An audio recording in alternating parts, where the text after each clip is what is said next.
안녕하세요. 상형 문자의 요소입니다. 첫 번째, 조합의 요소입니다. 한자는 조합의 문자입니다. 조합의 과정을 통해서 한자는 완성이 됩니다. 상형의 형태에는 직선상형, 호선상형, 그리고 곡선상형, 또 예선상형이 있습니다. 직선상형의 형태는 5개로 제시가 됩니다. 그리고 호선상형의 형태도 5개가 제시가 됩니다. 그리고 곡선상형의 형태도 5개가 제시가 됩니다. 즉 한자는 조합의 문자이기 때문에 조합 과정을 통해서 선익과 후익으로 사용됩니다. 직직선과 호선, 곡호선이 선익으로 사용이 되면 일이 되고 후익으로 사용이 되면 리을이 됩니다. 또한 직직곡, 호호곡, 곡호곡이 선익으로 사용이 되면 반일로, 후익으로는 이응으로 표음이 됩니다. 세 번째는 을과 기역으로,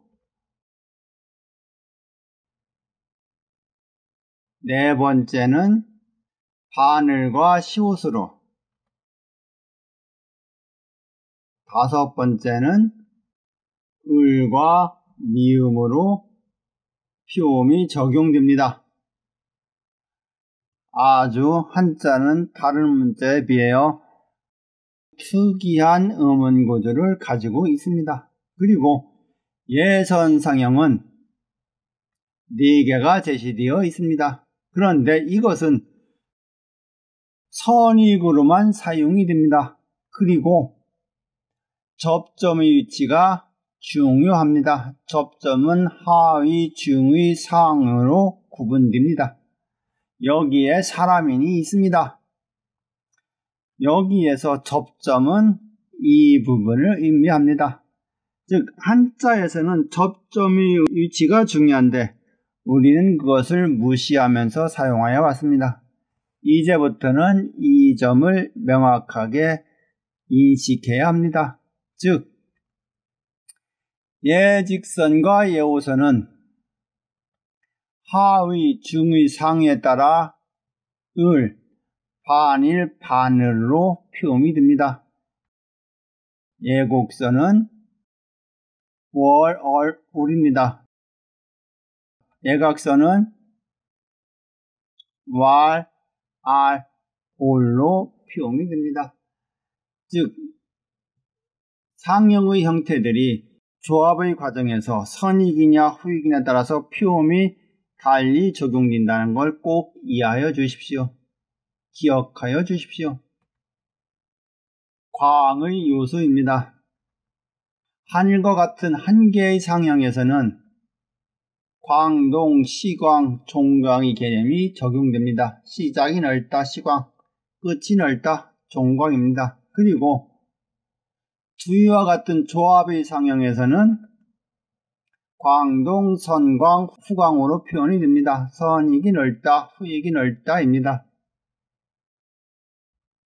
문자인 표음에서 일, 을, 일과 을이 조합인 을의 모음을 기준으로 하여 반모음이 부과되는 경우 상과 자로 부과되면 시광 또는 선광이 됩니다.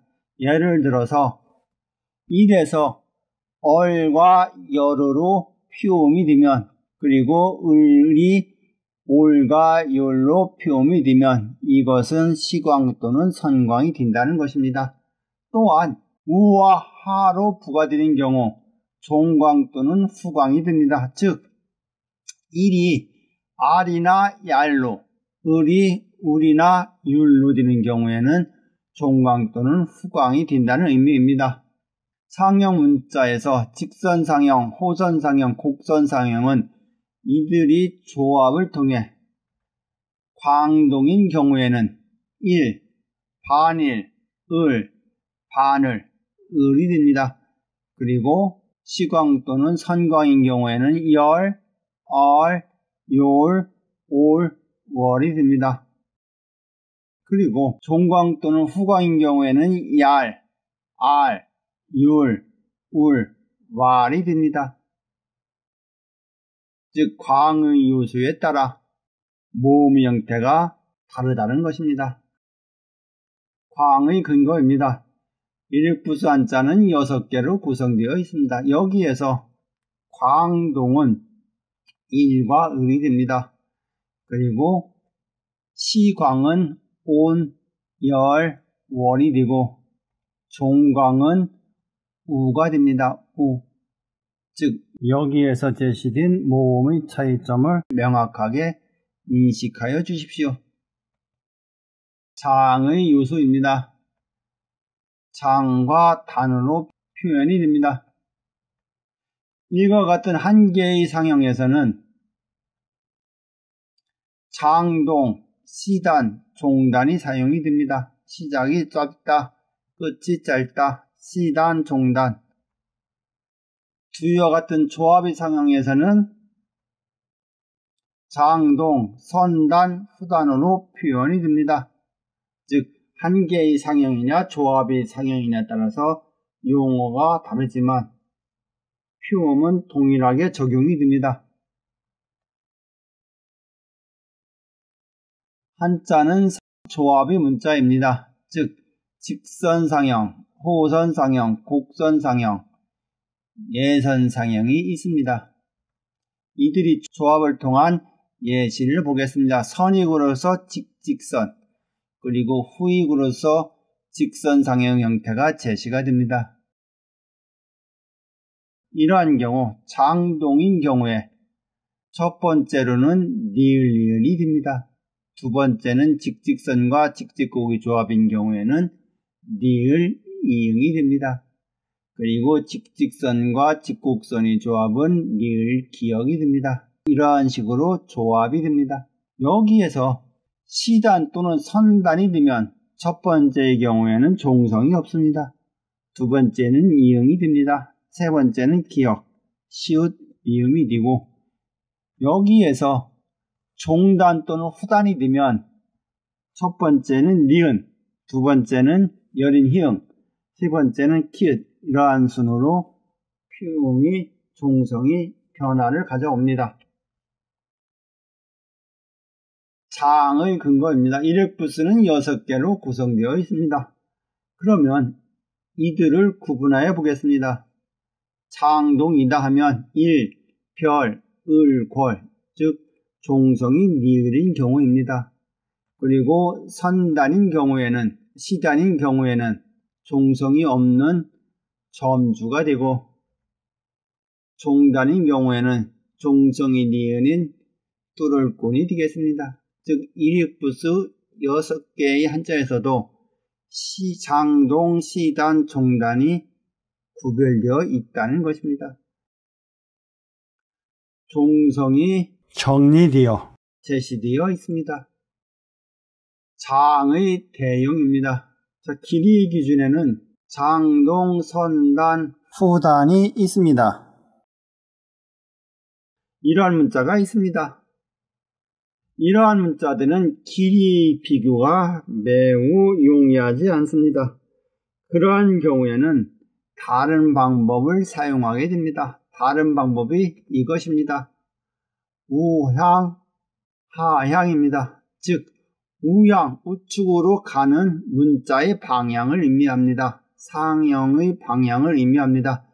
즉 우정향, 우측으로 똑바로 가면 이것은 장동을 의미합니다. 그리고 선단인 경우에는 우상향, 후단인 경우에는 우하향이 되겠습니다. 그리고 하향에서 하정향, 아래로 똑바로 내려가는 경우는 장동이 됩니다. 그리고 선단인 경우에는 하우향, 후단인 경우에는 하좌향이 됩니다. 즉 이러한 방법을 통해서 길이들이 비교될 수 있다는 것입니다. 접점 위치의 요소입니다. 문자의 표음에 따라 접점의 위치가 정해집니다. 역으로 접점의 위치에 따라 문자의 표음이 정해집니다. 둘은 불가분의 관계입니다. 여기에 음계, 음의 경계와 접점의 위치가 있습니다. 따라서 일과 반일의 경우에는 중위, 중간 위치에 써주어야 합니다. 그리고 을과 반을의 경우에는 상위, 그리고 을의 경우에는 하위에 써주어야 합니다. 즉 표음에 따라 접점의 위치가 다르고 접점의 위치에 따라 표음이 다르다는 것입니다. 접점의 위치는 직선상형, 호선상형, 곡선상형은 상형이 명확하다면 중간에 수렴이 됩니다. 중위에 수렴이 됩니다. 그런데 예선상형에서는 상형이 명확하다 하더라도 필히 지켜주어야 합니다. 지켜져야 합니다.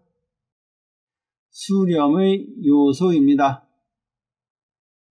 상형의 조합은 문자의 조합이고 문자의 조합은 표음의 조합입니다. 한자는 조합의 문자이기 때문에 하나의 문자 안에 여러 개의 음이 있을 수 있습니다. 이럴 경우에는 수렴을 통해서 정리가 됩니다. 이것이 한자의 표현례를 보시게 되면 충분히 이해될 수 있습니다. 모음의 수렴입니다. 이러한 일은 반일로, 반일은 을로, 을은 반을로, 그리고 을은 을로 수렴이 됩니다. 즉 하나의 문자 안에 여러 개의 음이 있는 경우 우측 방향으로 수렴이 된다는 것입니다. 예를 들어서 하나의 문자 안에 일과 을이 있을 경우 을로 표현이 된다는 의미입니다. 종성의 수렴입니다. 음계 내에 광동은 기본적으로 선단이나 후단에 수렴이 됩니다. 왜냐하면 광동은 모든 상형 문자의 기본이기 때문입니다. 음계 간입니다. 광동, 선단, 후단이 있습니다. 광동이 니을이은 경우, 종성이 없는 경우나 니은인 경우로 수렴이 됩니다. 즉,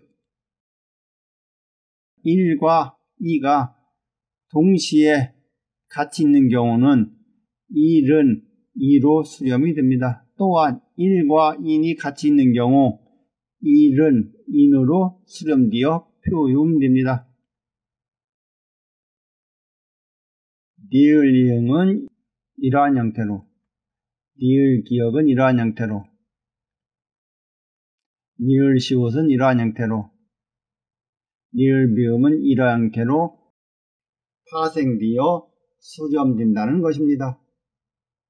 이해가 되시는지요? 지금까지 상형 문자의 요수였습니다. 표만자 원리, 표만자 해례에 관심을 부탁드립니다. 내용 질의 또는 도서구매는 이메일로 보내주십시오. 대단히 감사합니다. 행복하세요.